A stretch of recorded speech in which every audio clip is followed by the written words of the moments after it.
बांसुरी खाली होगी तो भगवान के हस्त तक वो पहुंचेगी, और हमें भगवान की बांसुरी बनना है। ये जगत के अंदर जब हमारा सर्जन ही भगवान ने किया है, तो क्यों ना हम उनकी बांसुरी बने। वो जो स्थिति में हमें रखे, जितने छिद्र हमारे अंदर करे, जितने कष्ट हमें प्रदान करे, जितनी कसौटी प्रदान करे, जितने परीक्षाओं में से हमें पसार करे, लेकिन हम उनके हैं और वो हमारे हैं, इस भाव को सतत हमारे हृदय के अंदर विद्यमान रखते हुए अगर हम भगवान के हस्त तक पहुंच जाए और जो सुर उनको जैसे निकालने हो उनको निकालने दे, तो हम भगवान के प्रिय बन सकते हैं। और भक्ति वही है जो हमें भगवान को उनका प्रिय बनाए। फिर जो भी सुर उनको निकालने हो वो भगवान निकाल सके। એટલે તો કહેવામાં આવ્યું, શ્યામ તારી વાંસરી બનીને વાગવું છે મારે, શ્યામ તારી વાંસરી બનીને વાગવું છે મારે, સુર ક્યારે કયા છેડવા એ જોવાનું તારે, શ્યામ તારી વાંસરી બનીને વાગવું છે મારે। तो भक्त वो भगवान की बांसुरी बने और भगवान छड़ी लेकर उस भक्त का नियमन करते हैं, अर्थात भगवान ही हमारी देखरेख रखते हैं, भगवान ही हमारा ख्याल रखते हैं, भगवान ही हमें अपनाते हैं, और ये भगवान का ऐश्वर्य है। भगवान जे चाहे ते करी शके छे, करतुम मकरतुम मन्यथा करतुम, असंभवने पण संभव भगवान करी शके, संभवने पण संभव भगवान करी शके, जे क्यारे विचारेલું ન હોય એ ભગવાન કરી શકે। એટલે જ ભગવાન પૂર્ણ પુરુષોત્તમ છે અને એ ભગવાનનું ઐશ્વર્ય છે। આ ભગવાનના જે 6 ગુણો છે એ ભગવાનની ભક્તિ કરતા કરતા એના અંશો ધીરે ધીરે એ ભક્તોના અંદર પણ જાગૃત થતા જાય છે। આપણામાં પણ ક્યાંક કોઈક વાર એવું ઐશ્વર્ય આવી જાય તો સમજવું એ ભગવાનનું ગુણ છે। ઘણીવાર આપણાથી અસંભવ સંભવ નથી થઈ જતું। We have never thought that this can happen in my life and I can do this and I can perform this, but it happens sometimes। એ ભગવાનનું ઐશ્વર્ય પ્રગટ થઈ ગયું। ઘણીવાર આપણને નથી થતું આ મિરેકલ મારાથી કઈ રીતે થઈ ગયું, આ તો સંભવ જ નહોતું। અને પછી આપણે પણ જ્યારે ફ્લેશબેકમાં વિચાર કરીએ કે તમારા દ્વારા આ મિરેકલ થઈ ગયું, એ ઘણીવાર આપણને થાય હે આ મારા દ્વારા ખરેખર થયું, આ તો અકલ્પનીય છે, આ કેવી રીતે થઈ ગયું મારાથી।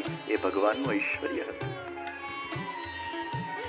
ભગવાન જ્યારે તમને ચઢાવવા માંગે છે ત્યારે ભગવાન પોતાનું ઐશ્વર્ય તમારામાં પ્રગટ કરી દે છે, અને ભગવાન જ્યારે તમને આમ નીચે પતનના માર્ગે લઈ જવા માંગે છે ત્યારે ઘણીવાર તમારા અંદર સામર્થ્ય હોવા છતાંય તમે સામર્થ્યહીન થઈ જાઓ છો। समय समय बलवान है नहीं मनुष्य बलवान, काबे अर्जुन लूटियो वही धनुष वही बाण, काबे अर्जुन लूटियो वही धनुष वही बाण। ભગવાન જ્યાં સુધી સારથી હતા ત્યાં સુધી ભગવાનનું ઐશ્વર્ય अर्जुन साथे काम करतु। अर्जुन तो केवल मात्र निमित्त था। महाभारत के युद्ध के अंदर उसको जो विजय प्राप्त हुई वो विजय मूल भगवान की विजय थी, वो भगवान का ऐश्वर्य था, वो भगवान का सामर्थ्य था, वो भगवान की शक्ति थी, क्योंकि भगवान हमेशा अपने भक्तों को अपने साथ रखते हैं। जो भक्त भगवान के साथ, उसके साथ भगवान की शक्ति काम करने लगती है, भगवान का ऐश्वर्य काम करने लगता है। ये भगवान साथे હતા એટલે યુદ્ધમાં એને વિજય પ્રાપ્ત થયો, અને જ્યાં ભગવાન જતા રહ્યા અને અર્જુન કોઈક જગ્યાએ જતા હોય છે, સામાન્ય ભીલ આવીને અર્જુનને લૂંટી જાય છે, ત્યારે અર્જુનને રિયલાઇઝ થયું કે મારા પાસે એ ધનુષ, એ બાણ જેનાથી આટલા બધા મોટા યોદ્ધાઓને મેં પરાસ્ત કર્યા, અને આજે એ મારા ધનુષ બાણ કામ નથી લાગી રહ્યા, એ મારું સામર્થ્ય ક્યાં ગયું, એ મારું ऐश्वर्य ક્યાં ગયું। ત્યારે એને ખબર પડી वो ऐश्वर्य मेरा नहीं था, वो ऐश्वर्य मेरे श्याम सुंदर का था, उन्हीं के ऐश्वर्य से ये महाभारत का युद्ध को मैंने विजय प्राप्त किया। જ્યારે ભગવાન ભક્તને ચડાવવા માંગે ત્યારે પોતાનું ઐશ્વર્ય રાવા પ્રગટ કરી નાખે, અને જ્યારે એને ઉતારવા માંગે ઐશ્વર્ય પાછું ખેંચી લે। એટલે જીવનના અંદર જ્યારે જ્યારે તમે જે ઊંચાઈ પર પહોંચો એમાં હંમેશા એવું બોલતા શીખો, આ ભગવાનની કૃપા છે. हम तो क्या करने वाले हैं, ये करने वाले मेरे श्याम सुंदर है. તમારા સફળતાનું ક્રેડિટ તમે શ્યામ સુંદરને પ્રદાન કરતા થઈ જશો તો તમારા અંદર તમારા ઈગોની વૃદ્ધિ નહીં થાય અને હંમેશા તમારો ઈગો એ ભગવાનના કૃપા પ્રસાદથી ભીંજાયેલો રહેશે. પણ આ મેં કર્યું, આ મેં કર્યું, આ મેં કર્યું ના અહંકારની દુર્ગંધથી અગર તમે ક્યાંક ને ક્યાંક પછતાતા જશો તો એક દિવસ એવો આવશે કે ક્યાંક ભગવાન એવો ડાઉનફોલ લાવશે કે તમારું ઐશ્વર્ય નકામું થઈ જશે. આ ક્રિકેટર્સમાં આપણે નથી જોતા, કોઈ વાર એવી સેન્ચુરીઓ વાગ કરે, કોહલી ફોર્મમાં હોય ત્યારે આમ સેન્ચુરી પર સેન્ચુરી મારે. સચિન તેંડુલકરનો કાલ હતો, સેન્ચુરી પર સેન્ચુરી મારી. ધોનીનો કાલ હતો, પછી ધોનીનો એવો કાલ આવ્યો કે વાગતી જ નથી. તેંડુલકરનો એવો કાલ આવ્યો પછી વાગતી જ નથી. એ 99 પર પહોંચ્યો ત્યારે આખું વિશ્વ પ્રાર્થના કરવા લાગ્યું, હવે એકાદાની પ્લીઝ કરી નાખો. એટલી મેચો કાઢી. સ્વામી સેન્ચુરી કરતા જે માણસ ફટાકેબાજ હતો, દર 2 મેચે સેન્ચુરી મારતો, પણ એક સમય એવો આવ્યો કે 99 ઉપર એટલી મેચો નીકળી ગઈ, એક સેન્ચુરી કરતા નાકે દમ આવી ગયું.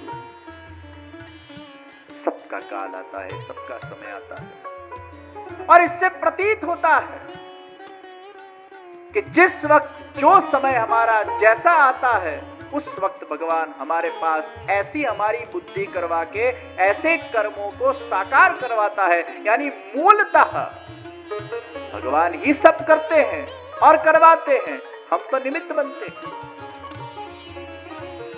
જે થાય છે પણ ભગવાનના ઐશ્વર્યથી થાય છે અને જે નથી થતું એ એની ઈચ્છાથી નથી થતું. નહીં તો એ ધારેને આપણે ન કરી શકીએ એવું બને ક્યારે? એ ધારેને આપણે ન કરી શકીએ એ ક્યારે શક્ય ન બને. પણ આપણે નથી કરી શકતા એના પાછળનું મૂળ કારણ એને ધાર્યું. મને એક જણાએ પૂછ્યું, આ વિશ્વનું શ્રેષ્ઠ જ્ઞાન કયું? વિશ્વનું એક જ શ્રેષ્ઠ જ્ઞાન છે કે આ બધું એનું છે, એ જ કરે છે અને હું તો ખાલી એનો એક નિમિત્ત પાત્ર છું. આનાથી મોટું વિશ્વનું કોઈ જ્ઞાન નથી. અને આ હું કરું છું એનાથી મોટું આ વિશ્વનું કોઈ અજ્ઞાન નથી. આ હું કરું છું એ અજ્ઞાન, આ એ કરે છે એ જ્ઞાન, પણ એ જ્ઞાનથી માયા આપણને વંચિત કરી નાખે છે. માયા ઢગલે ને પગલે આપણને કહે છે, આ તે કર્યું, આ તે કર્યું, આ તે કર્યું, આ તે કર્યું. અને આ હું કરું છું ની અજ્ઞાનતા એ તો માયાનું અતિક્રમણ છે. માયાના સામે ભક્તિ જોઈએ. ભક્તિ એ આપણને વારંવાર કહે છે, આ ભગવાને કર્યું, આ ભગવાને કર્યું, આ ભગવાને કર્યું, આ ભગવાને કર્યું. तो भगवान कर रहे हैं ये ज्ञान, मैं कर रहा हूं ये ज्ञान, इसलिए यहां कर्म मार्ग और भक्ति मार्ग में तफावत हो जाती है. जेवा कर्म એવું ફળ એ કર્મ માર્ગ, જેવા ફળ એવું કર્મ એ ભક્તિ માર્ગ. આટલો જ ફરક છે. હું કરું ને ભોગવું આ કર્મ માર્ગ. जैसी करनी वैसी भरनी, ये भी एक सिद्धांत है. ઘણી વાર એવું કહેવાય કે પૂર્વજન્મના કર્મો પણ આપણે આ જન્મમાં ભોગવવા પડે અને પૂર્વજન્મના કર્માનુસાર જ આપણી કુંડલી બને. આ કુંડલી એટલે શું? તમે જે ગયા જન્મમાં કર્યું અને આ જન્મમાં તમારે જે ભોગવવાનું છે અને શું શું ભોગવી શકો એમ છો, શું શું વિઘ્ન તમારા જીવનમાં આવશે, એ ગ્રહો અમુક જગ્યાએ બેસીને ડિપિક્ટ કરે છે કે તમારા જીવનમાં આવું આવું થવાની સંભાવના છે. એ કુંડલી. મને ઘણા લોકો કે આ કુંડલી માનવું જોઈએ કે ના માનવું જોઈએ, કુંડલી કઢાવી જોઈએ કે ના કઢાવી જોઈએ. જ્યોતિષ શાસ્ત્ર છે અને કોઈ પણ શાસ્ત્ર ક્યારે પણ ખોટું ના હોઈ શકે. જ્યોતિષ એ ભગવાનનું નેત્ર છે. ભગવાનની ઈચ્છાથી જ જ્યોતિષ શાસ્ત્રનું નિર્માણ થયું છે. वो एक સાયન્સ, અને કોઈ પણ સાયન્સના લોને આપણે ક્યારે પણ નજરઅંદાજ નથી કરી શકતા. આઈન્સ્ટાઈને આપણને થિયરી આપી, આપણે એને માનીએ છીએ. ન્યૂટને આપણને થિયરી આપી, આપણે એને માનીએ છીએ. એમ જ્યોતિષ એક સાયન્સ છે, એક શાસ્ત્ર છે, એક વ્યવસ્થા છે, એક કેલ્ક્યુલેશન છે, એક સુંદર એક રાહ છે. માનવું નહીં માનવું આપણા પર છે, પણ એ સત્ય છે.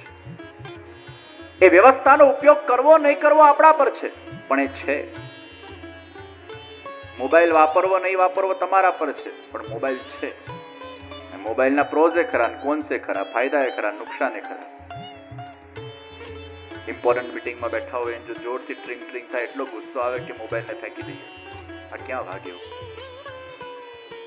કોઈક વાર આમ ધ્યાન ચાલતું હોય, ઘણી વાર આવું બન્યું છે. હું કોઈક વાર આમ ધ્યાન કરાવતો હોય અને બધાને ઇન્સ્ટ્રક્શન આપેલા હોય કે મોબાઈલ તમારે બંધ કરી દેવું, પણ એકાદનું કંઈક રહી જાય અને એ ધ્યાન ચાલતું હોય અને 200-500 માણસો આમ ભેગા બેઠા હોય અને આમ પિન ડ્રોપ સાયલેન્સ હોય ને એમાં જો મોબાઈલ વાગી જાય, ખરેખર વગાડ્યો, એમાં જો વાગી જાય, એવો શત્રુ લાગે મોબાઈલ એ વખતે કે આ ક્યાં વાગ્યો. અને પાછા આજુબાજુ જે ધ્યાન કરતા હોય એને પણ થાય કે આનામાં એટલી અક્કલ નથી કે મોબાઈલ બંધ કરી દેવો જોઈએ. મોબાઈલ વાપરવું કે ન વાપરવું એ તમારા ઉપર છે, પણ વ્યવસ્થા છે. નેવિગેશન ને વાપરવું ન વાપરવું તમારા ઉપર છે, પણ વ્યવસ્થા છે. ઘણા લોકો એવા છે આજે મોબાઈલ નથી રાખતા. વડોદરામાં એક ભાઈ છે, મોબાઈલ જ નથી રાખતા. પછી એમને પૂછ્યું કે શા માટે તમે બીજાને હેરાન કરો છો? કે મોબાઈલ ન રાખવું એટલે બીજાને હેરાન કરવા બરાબર છે. તમને શોધી જ ન શકાય, તમારા સાથે કોમ્યુનિકેશન ન કરી શકાય. એટલે મને કે જે બીજા હેરાન થાય ભલે થતા, મારે હેરાન નથી થવું. મેં કીધું કોણાથી? મારા પત્નીથી. એ વળી ફોન કરીને પૂછ્યા કરે, ક્યાં છો, ક્યાં છો, ક્યાં છો, ક્યાં છો. એના કરતા મોબાઈલ રાખતો જ નથી એટલે મને કોઈ શોધી જ ન શકે, મારો સંપર્ક જ ન થઈ શકે. તો મોબાઈલ રાખવાના ફાયદા છે, નુકસાન છે. વ્યવસ્થાનો ઉપયોગ કરવો કે ન કરવો એ આપણા ઉપર છે. જ્યોતિષ શાસ્ત્ર એક વ્યવસ્થા છે, એનો ઉપયોગ કરવો નહીં કરવો એ તમારા પર છે, પણ એનો ઉપયોગ થઈ શકે. ઘણીવાર જ્યોતિષ તમારા જીવનમાં માર્ગદર્શન રૂપ થઈ શકે. છોકરાઓ મૂંઝાતા હોય કે અમારે કઈ લાઈનમાં જવું જોઈએ, તો જ્યોતિષથી એને માર્ગદર્શન મળે કે તમે કદાચ આ લાઈનમાં જાઓ તો તમારા માટે સારું.